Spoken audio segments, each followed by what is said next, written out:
Black power. Is there any such thing? Well, I want you to tell me if there's any such thing as black power. Now, I was born in 1969, so I wasn't around to see all the black power stuff of the 50s and 60s, okay? But I obviously have learned a little bit about history. But we had the Black Panthers out there touting black power, and that was more than 50 years ago. I wasn't even born yet, and I am now 51 years old. So it's been going on for a while. But let's fast forward to 2020. So we have various cities where people are complaining that blacks have been gentrified out, that whites have come in and taken over and pushed black people out. A friend showed me an article called "What is the Plan?" in Washington D.C.'s City Paper. You can Google it, and it's Washington D.C. City Paper, the weekly issue that runs from March 6th to March 12th of 2020, and that article points out that some conspiracy theorists believe that there was an active plan to move black people out of Washington, D.C. and to bring in the white people.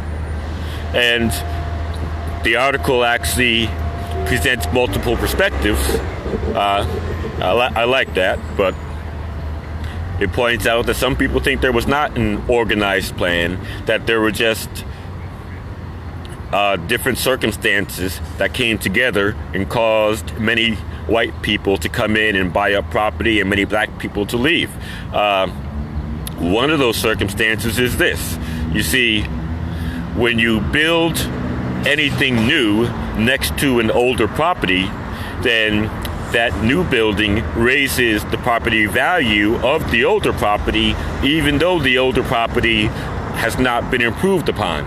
And so what happens is that when the property value of the older property goes up because of new construction next to it, then the property taxes go up, and we have people whose houses have not been improved upon at all for 20, 30, 40 years, but because new stuff was built around those houses, the property tax has now gone through the roof, and they're left with the option. Either they have to sell, and which actually works out well for them, they may get 3, 4, 5 times the amount that they paid for the house, or in some instances they just lose their place because they can't pay the property taxes. But there are a number of different circumstances that just kind of add up to where many white people come in and buy up vacant properties, for sale properties, distressed properties, and before you know it, you've had 10,000, 20,000 white people come into a city and buy property just because they had the money and they were able to buy it. Not because they hated black people, not because they wanted to be part of an effort to move black people out of the city, but that just kind of ends up being. But I'm talking about black power. So my phone's doing something funny right now. Let me fix that. Okay, we're good. But that said, I don't discount the likelihood of there having been any sort of organized plan to move black people out of the city. But I would say that organized plan, if it does exist or did exist, is not responsible for the vast majority of the gentrification of black people. I would say that white people just have a greater sense of power, culturally speaking, that even when they have no ill intent, they have money, and they think about what they can do with their money, and they don't always think about the adverse effect that them spending their money is going to have, but there's not necessarily any ill intent. But so there's that. But then I've advocated for DC homeless for over 14 years now, or I should say almost 14 years. It'll be 14 years in June. But that said, I've had black people in various occasions ask me, are you getting paid for that? Or, if you're not getting paid for it, you shouldn't do it. And I've even invited poor people, black people, to events, meetings where they can speak to their public officials about their concerns. And they ask me, how much am I getting paid to do that? And if I say you're not getting paid, they don't want to do it. But I say all that to make the point that, culturally speaking, we don't have a sense of power. If you have to get paid for everything, then quite frankly, you don't really have a sense of power, because there are things that you won't get paid for that are important for you to do. Things like voting, talking to your public officials. Those are things that you don't necessarily get paid to do. And if you do get paid for them, in some cases it's actually illegal. But they're very important things for you to do. And so, as I advocate with a sense of power, because I realize that I just need to do it, that I need to confront public officials. I need to let them know what poor people need.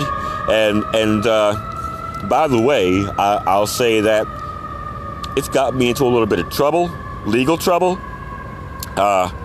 And I've been scammed, basically, in the justice system. I won't get into that right now. But in spite of it all, I've still gotten by the kahunas. Okay, so I say that because my history as a homeless advocate means that I have years and years of video, years and years of email, years and years of newspaper articles, putting my efforts on display along with the efforts of my fellow advocates. I want to acknowledge them too. And where things stand right now, I am able to pull up a lot of different files and what have you and show how that DC government knew about this, that, and the other issue and did little or nothing to address it. Homeless employment, the future of the CCNV shelter, which could be abruptly closed sometime within the next 12 to 18 months. And I haven't fought for them to keep it open. I have fought for them to let people know what's going on, and get the homeless people involved in addressing their own future, ask them what they need in order to get connected to living wage jobs and affordable housing and that kind of thing. So I'm not asking them to keep the shelter open. I'm not asking them for a handout. I've never asked for handouts. But and that's part of why I stopped over here by the Housing Authority, because it is symbolic of handouts. And but I'm not asking for a handout. I'm not asking for free housing. And I do have a sense of power, but I'm part of a dying breed, if you will. And so I've been pondering this issue of whether or not we really do have a sense of power in the black community. I personally think that we don't have enough, if any. I guess I'm one person that has it, but still, we don't have a critical mass of black people that have a sense of power. Now, before I sign off, let me say this too, that I'm all about gender equality. I do want to see women being treated like men's equals. But one of the problems that I see there is that there's too much focus on making laws that make men and women equal, or having nonprofits that go out and promote gender equality. There's not enough focus on creating a cultural environment around equality. I mean, quite frankly, a minority of our employers, so probably not more than 10% of the population qualifies as employers. So if you focus on women getting equal pay for equal work, you're focusing on a minority issue. Not because women are a minority, but because employers are a minority. What you need to focus on is the cultural aspect of gender equality. You need to realize that there are things that we say and do in our day-to-day lives that are not representative of gender equality. There are attitudes that large numbers of men who are not employers have toward women that don't represent equality. And so what you need to do is to develop a manner wherein every time that you hear any statement that doesn't represent gender equality, you have a response, and that response can't always just be, oh, I'm so mad at you, you're a misogynist, you're a chauvinist. You know, you got to be able to engage in meaningful conversation, find out why they believe what they believe, why they think that a woman's thinking is less than a man's thinking, or what have you, and engage in conversation about it. Conversation that's not confrontational and full of animosity, but just tell them in a friendly way that you want to understand where they're coming from. And when they make a legitimate complaint, then recognize that legitimate complaint and see what, if anything, you can do to address it. And I could get you started there, but I'm not going to make this a half-hour video. But that said, the fight for Black Power is not just a fight for equal pay for equal work. It's not just a fight to get blacks in political office, okay, or that sort of thing, or to get more black CEOs. It begins with the disorganized culture. And so that brings me back to the issue of whites buying up cities like D.C. I saw something online about how that's now happening in Detroit.